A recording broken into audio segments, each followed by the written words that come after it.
Entonces les decía, voy a darles una perspectiva de lo que la gente que nada tiene que ver con estos grupos opina sobre el movimiento de restauración y lo que se logró.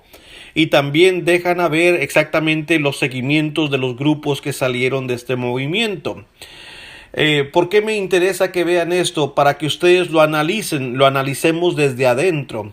Y ya el lunes, si el Señor lo permite, comenzaré a transmitir el programa también dando a conocer cómo llega el Evangelio a nuestros países.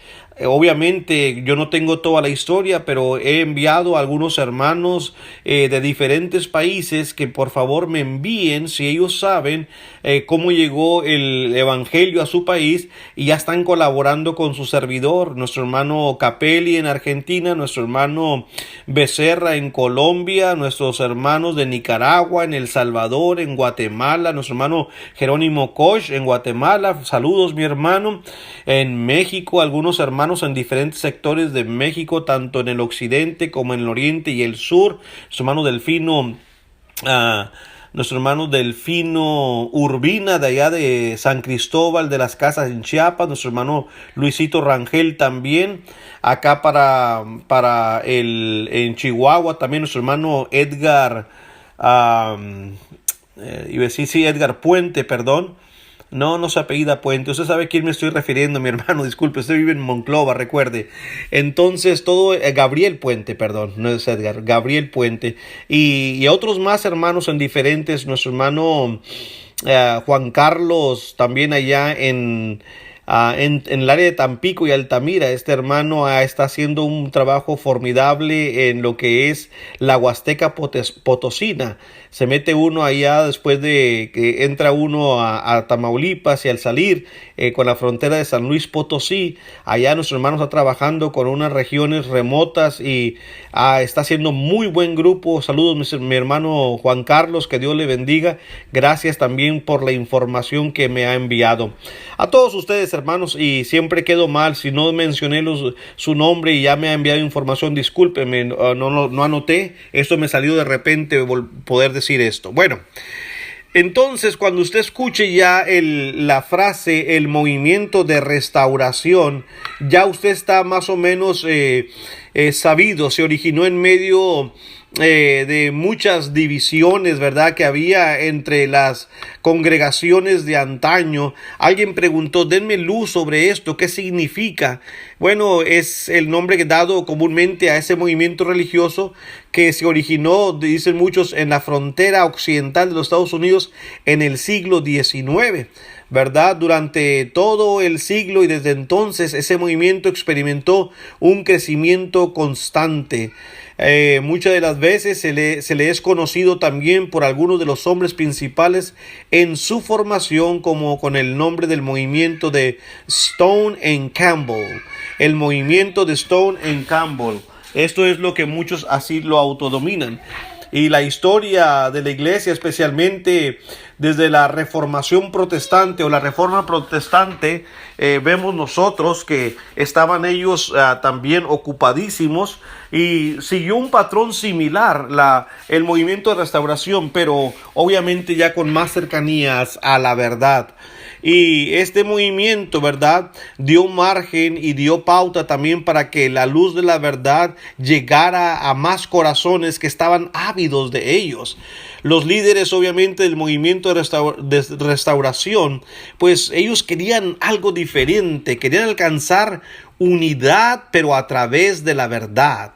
Este era en su principio lo que se estaba buscando, y tenían la idea de que si las personas pueden llegar a reconocer el simple evangelio que expresa el Nuevo Testamento y diferenciar entre esto y las tradiciones, nombres, enseñanzas humanas, podrían entonces usar el evangelio simple como su punto de conexión para promover unidad. ¿Qué acaso no es lo mismo que nosotros estamos luchando? ¿Lo que nosotros también creemos? Creían que las barreras denominacionales caerían frente a la autoridad única de la Biblia. Fueron un poco idealistas en esto, pero su idea ganó los corazones y las metas de muchos. Cuando expresan que su idea fue idealista, creo que a más de uno nos ha pasado exactamente lo mismo. En una reunión que tuvimos con algunos hermanos hoy en mi casa, platicábamos algunas cosas, ¿verdad? Y siempre cuando hablamos de un punto doctrinal, terminamos diciendo, pero ¿por qué la gente no entiende? Ahí está el idealismo. Uno quisiera que todas las personas que vienen a conocer la verdad, porque es sencilla de entenderse realmente, pues la aceptara. El problema es que no es que el evangelio no tenga poder.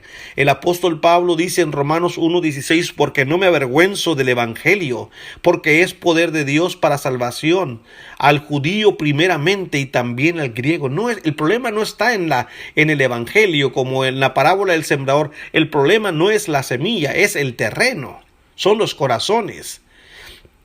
Cuando la verdad llega a una persona y éste tiene su corazón ya ocupado en otras doctrinas, está desviado, está enredado, confuso, ciego, porque el enemigo ha trabajado mucho en ellos, pues la verdad simplemente no penetra porque él mismo la rechaza. Y al rechazar la verdad no la pueden ver con tanta simpleza, con tanta claridad como hoy lo vemos nosotros. De hecho, resulta, hermanos, que en los principios del siglo XIX, varias personas en distintas partes de los Estados Unidos y del mundo occidental estaban llegando a una postura muy parecida a lo que estamos diciendo. Por ejemplo, grupos allá en Escocia e Irlanda, en países de Escandinavia, también estaban buscando reformar la iglesia con ideología parecida a lo que se estaba gestando acá en el occidente, en América, en los Estados Unidos. No todos estos grupos, sin embargo, podrían considerarse o podrían concordarse en cómo hacerlo. ¿Y cuáles cosas constituyen el evangelio simple? No estaban todos unidos, pero iban en esa búsqueda. Así que el movimiento de restauración, mis queridos hermanos y amigos, fue el producto pues de dos grupos principales que sí lograron unirse a pesar de algunas diferencias que ya hablamos durante su tiempo, diferencias doctrinales importantes. Estos fueron los cristianos de Kentucky, entre ellos, como ya vimos, se destacó Barton W. Stone, y los discípulos de Cristo de Ohio, y en Pensilvania entre ellos se destacaban Tomás y Alejandro Campbell, ¿verdad? Todavía con muy cerquita de llegar a la verdad en sus prácticas de adoración, pero siempre llenos e impregnados de ciertas actividades, formas de culto y de organización que se estaban tratando de desprender de los lugares que venían en su pasado. Así que las iglesias de estos dos grupos y algunas iglesias de otros grupos también decidieron que podrían obrar juntos para traer a la iglesia unidad bajo la autoridad del Nuevo Testamento. Todo estaba como acorde. Estaban en un nuevo país, eran nuevos bríos, había nuevos horizontes. Los predicadores estaban buscando la verdad verdaderamente. Ya se habían desprendido de la iglesia anglicana, las iglesias dominantes, tanto Roma y la iglesia anglicana de Inglaterra. Así que todo esto, hermanos, de alguna manera estaba beneficiando. Las iglesias solían llamarse pues como con términos intercambiables. Algunos se identificaban como iglesias de Cristo, iglesias cristianas o discípulos de Cristo. El movimiento no tenía líderes oficiales, porque eso así debe de ser, ni ninguna jerarquía sobre la iglesia local hasta que Barton W. Stone y Alejandro Campbell y en su momento buscaron eso o aceptaron eso. No tenían una casa matriz, un nombre humano, ni ningún tipo de credo, de confesión o catequismo para unir a las iglesias. Simplemente tenían una idea y súplica: unión bajo las verdades expresadas en el Nuevo Testamento y la restauración de las doctrinas y prácticas y formas de la iglesia novotestamentaria. Ahora, lamentablemente, como lo vimos en los últimos días, el movimiento no alcanzó su meta.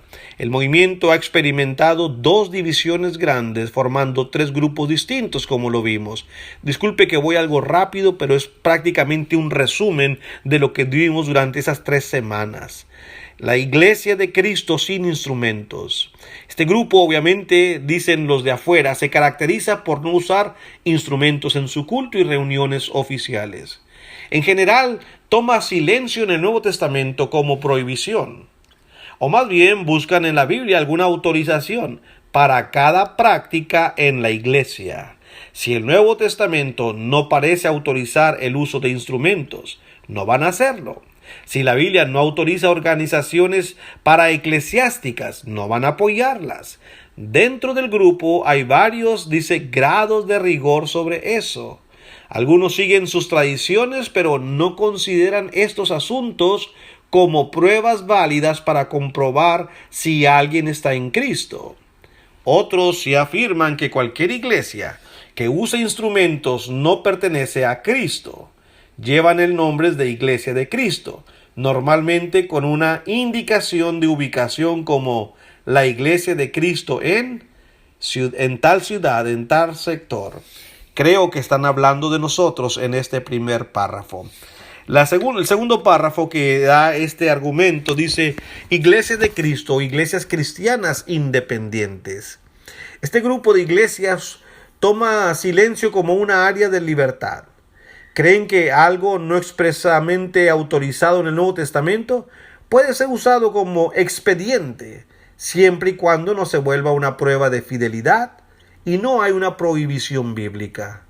Así que, aunque no hay declaraciones de fe en el Nuevo Testamento, una iglesia puede usar una para aclarar su doctrina, dicen estos discípulos de Cristo o iglesias cristianas.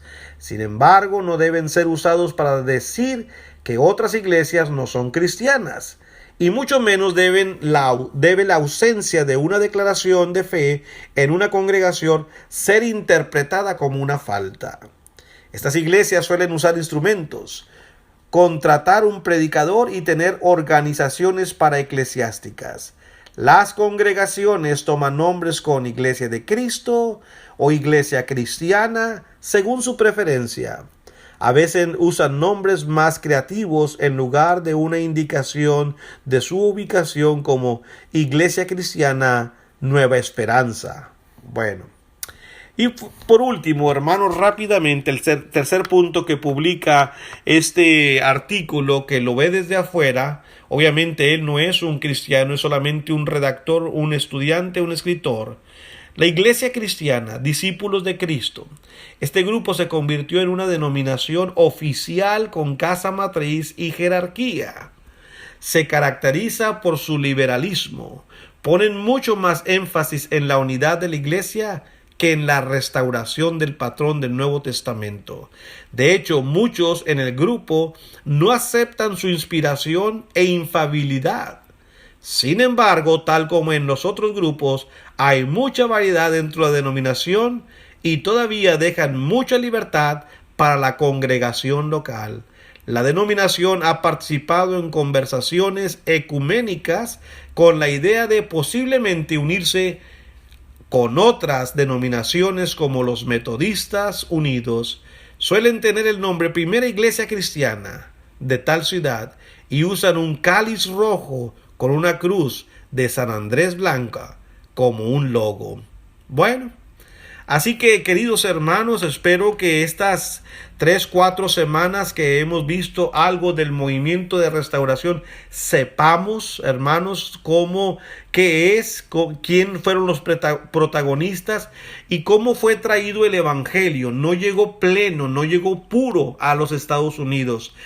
Recuerde que este país también estaba en vías de construcción. Así que todo esto, hermanos, fue dando un poco de luz a que la palabra fuese también llegando a los corazones más simples, más humildes. Así que a pesar de el hecho de que el movimiento de restauración es diverso y ha rechazado el uso de sus credos y confesiones, pues tienen varias cosas en común en general esos tres grupos, y termina este artículo. Mis hermanos, que Dios me los bendiga a todos. Muchas gracias por su fina atención.